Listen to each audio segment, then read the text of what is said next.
Saudara-saudari, orang sering mengatakan kalau kita mau memperbaiki jangan dari bengkok dia diluruskan begini.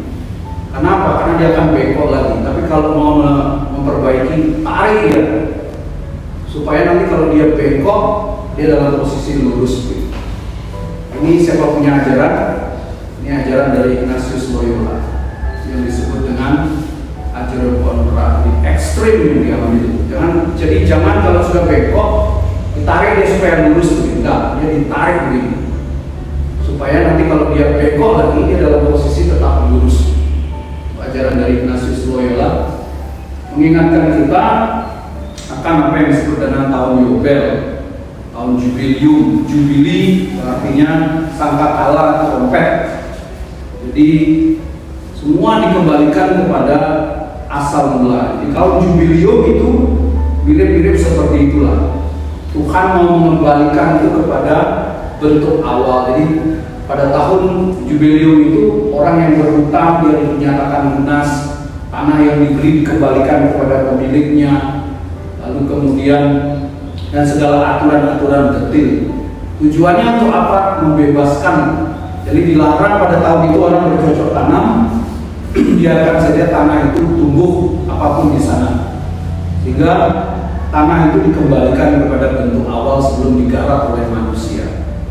Jadi mengingatkan sebetulnya umat Israel dan kita semua yang mengimani ini sebagai sabda Tuhan, bahwa Tuhan adalah pemelihara segalanya. Kemudian setting yang sangat berbeda kita jumpai dalam cerita tentang Yohanes Pembaptis berhadapan dengan kekuasaan yang korup dan penuh kompromi. Yohanes bersuara lantang, tidak halal, dan resikonya bahwa Herodes bisa mencabut nyawanya, tetapi Yohanes memilih untuk menyuarakan kebenaran daripada keselamatan dirinya, suara kenabian daripada kenyamanan, keutuhan jiwa daripada kompromi politik. Ironisnya justru karena dia menolak menjual suara, Yohanes mengalami nasib tragis, lehernya dipisahkan dari tubuhnya. Namun suara kenabian Yohanes tak pernah sungguh-sungguh dipenggal.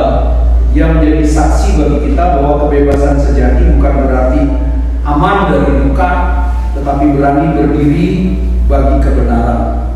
Nah, para suster, saudara-saudari, tahun Yobel mengundang kita untuk berani membebaskan, mengembalikan kepada bentuk aslinya. Herodes dan sistemnya justru memperbudak demi kekuasaan, tetapi Allah mengendaki keadilan dan belas kasih. Manusia sering menukar suara hati demi stabilitas dan harga diri. Kita di tengah dua dunia itu ditarik oleh kepentingan dan kenyamanan di satu sisi, dan oleh suara roh yang mengajak kita keluar dari zona aman menuju keberanian profetik. Mari kita bertanya sebagai refleksi kita masing-masing, apakah aku memberi kebebasan kepada sesamaku untuk bertumbuh, atau justru mengendalikan mereka secara halus demi diriku sendiri?